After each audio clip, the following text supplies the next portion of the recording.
이어서 오늘 아침 신문 보겠습니다. 먼저 동아일보입니다.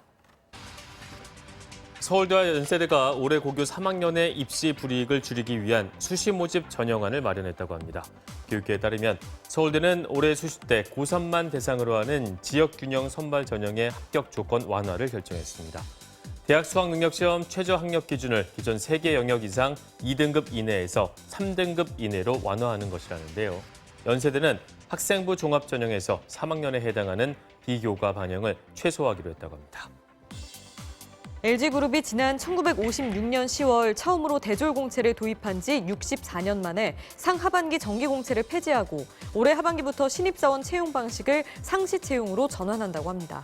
신문에 따르면 LG그룹의 상시채용 제도는 인사조직이 아닌 현업부서가 원하는 시점에 필요한 인재를 직접 선발하는 방식입니다.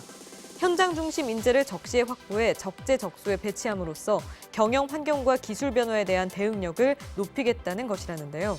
지난해 현대자동차 그룹에 이어 LG그룹도 정기공채를 사실상 폐지하기로 하면서 주요 그룹의 채용에 수시 채용 방식이 확산하는 모습이라고 신문은 설명했습니다. 온라인 간편 결제 시장에서 이른바 빅3로 꼽히는 모바일 금융 애플리케이션 토스에서 고객 몰래 900여만 원이 결제되는 사건이 발생했다고 합니다. 액수가 크지 않고 대응도 빨랐지만 모든 은행 계좌를 연동해 온 2030 세대에선 후폭풍이 크다고 하는데요.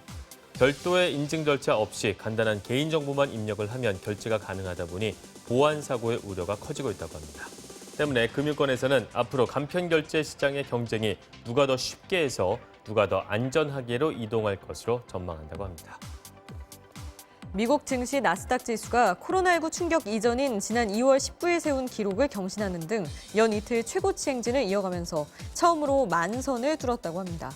코로나19 타격이 가장 컸던 뉴욕시가 건설과 제조업, 농업 등의 경제 활동을 재개하는 1단계 경제 정상화에 들어가면서 주가지수 상승을 이끄는 분위기라는데요. 신문에 따르면 전문가들은 나스닥 지수가 2달여 만에 급등한 배경으로 3가지를 꼽고 있습니다. 미 중앙은행이 공급한 막대한 유동성과 애플, 아마존, 테슬라 등 새로운 성장 엔진으로 떠오른 기술주의 질주.